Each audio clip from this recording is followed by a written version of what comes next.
Good morning. So we've just we finished day 3. We are now going into day 4 at London Tech Week on the Female Founders Mission with Startup Catalyst. Day 3. So we've got 3 different streams that run in Startup Catalyst. We've got the female founders, the startup stream, and then the sort of enablers, policy makers, change makers. So we all went together for the first part of the day. We went back to Australia House, and we had a really interesting panel with Leanne Kemp, our chief entrepreneur, sort of chaired the panel, and was talking about, like, for Commonwealth businesses, working with corporates. What were the challenges? What were the opportunities?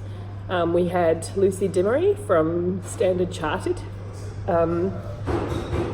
We had Mark Evans, who was the Director of Partnership and Ecosystem at Rolls-Royce. And then we had Kashayla, I'm going to probably pronounce this wrong, Somasundaram, who was the Head of FinTech Relationships at HSBC. And then Aaron Birkby was on there too, giving his sort of feedback from the Australian perspective. So really looking at how startups and corporates connect. I think the Rolls-Royce story was quite interesting. Mark was talking about why they look to startups. Obviously, they have been a very innovative business in the past, and what they're a big, slow-moving machine, though. He said they're really hard to work with, but they want to see what they can't see right now, and really to get that, they don't have that capability in-house necessarily, so they want to work with startups. He wants to see proof of capability in the ideas that startups have, or the technologies that they're developing. He talked about, they'll pay 50 to 100K for a proof of concept, but they have a 125-day payment term. So it's like they will pay for it, but will it go anywhere? I don't know. There was a lot of discussion about that. They want you to help them make things that that no one else can make. So unique pieces of technology or industrial, but he did say, it's everything. It's not just the industrial side of things. It's, they have challenges in all parts of the business. So that could be procurement. Kashayla was really cool. She was sort of talking. She had been in HSBC a long time and had worked in other big banks and just knew the innovation process and maybe a little bit more advanced. And she was like, don't do proof of concept. It's a waste of your time. You just spend you're waiting for this big moment, and will it ever come, and will it be what you want? She said, when you're at these networking events, just really identify those key people in the room that you want to build a relationship with. She's like, don't try and talk to everyone, just pick 1 or 2 people and start that relationship. She said that HSBC look through 3 lenses when they are assessing startups and innovation. They want to know, can it generate revenue? Can it generate efficiency? And will it be compliant with all of the rules and regulations they have to deal with? And then Lucy, she was interesting too. She had more of a background in social impact and talked to that, talked to the challenges of that, but just said, stick at it, that it is changing. And she said the question always to ask is, who in my network right now would be useful for you? Like when you're meeting people, really use those networks that they have. She also talked about baking social impact into your business model rather than making it sort of the center of everything. Have it baked in so it's part of the DNA, but it's not just about the social impact. Doesn't necessarily have to have a financial impact. So that was kind of the main notes I took from that session. And then we split into our streams. And so we went downstairs with the female founders, and we had Joanna Dodd, who's from Rochester PR Group, and Jude. They came and spoke to us around market entry, some of the challenges that startups have, and for the different cultural nuances of getting your message right and really understanding the stakeholders that are involved. So it was a pretty informative chat. I took some good pictures of different slides that she sort of shared. And then we had another talk around advertising and growth and your market strategy for when you come into the market. I didn't take a lot of notes on that one, but then we had Addie Pinkster. Excuse me, my voice. Addie Pinkster was just a weapon. She's an investor for the Adelpha Group. She founded that, and she just tells it straight. And interestingly, she invested in Chris Milligan from Adepto, who we met on the first day. And so she's worked with a lot of Aussies and sees some of those challenges.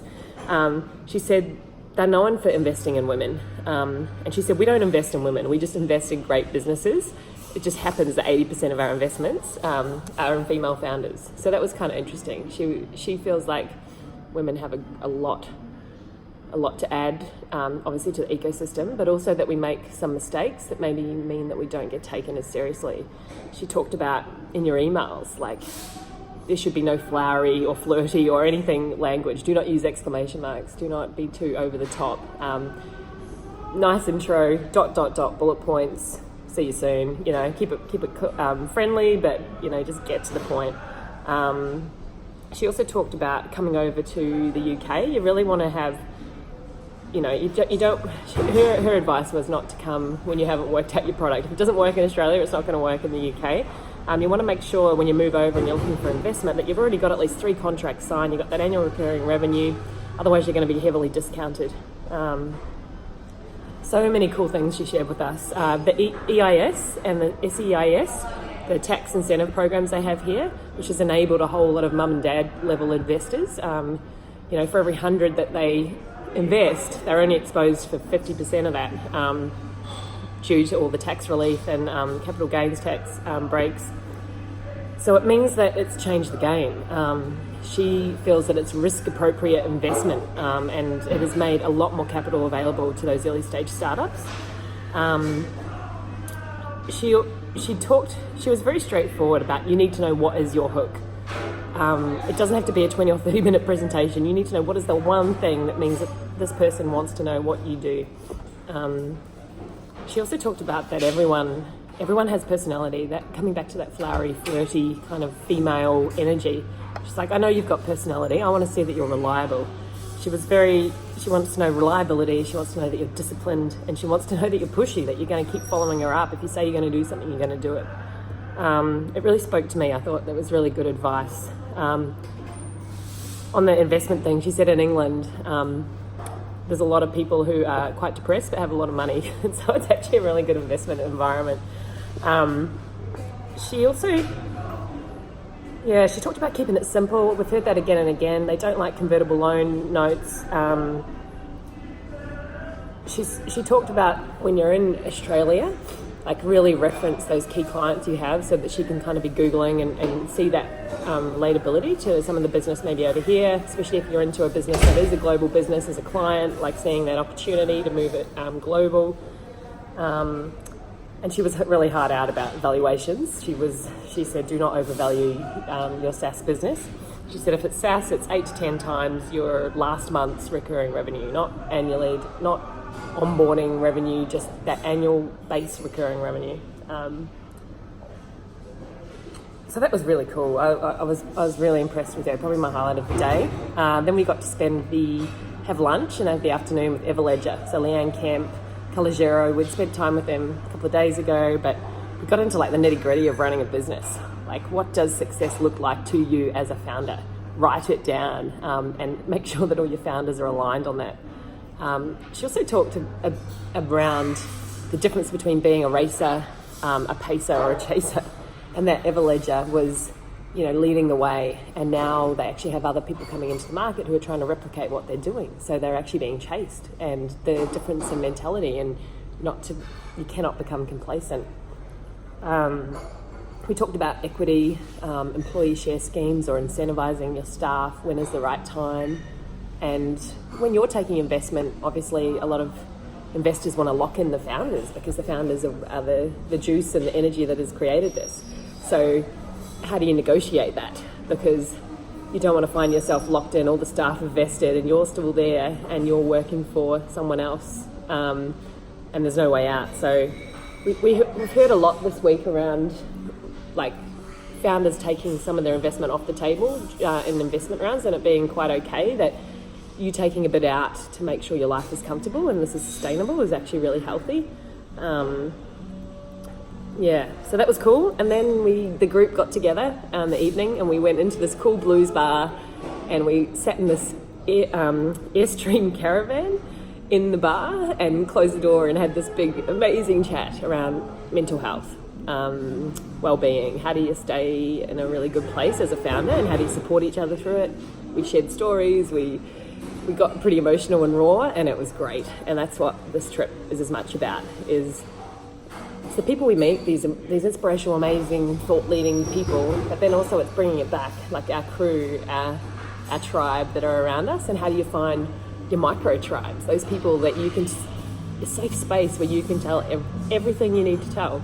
I mean, I'm telling all of this to YouTube right now, so obviously I'm not getting super vulnerable, but who are those people close to you that you can, when things start to hit the fan, you can talk to, and we'll be there for you. So once again, I've talked for 10 minutes. If you made it this far, love you all.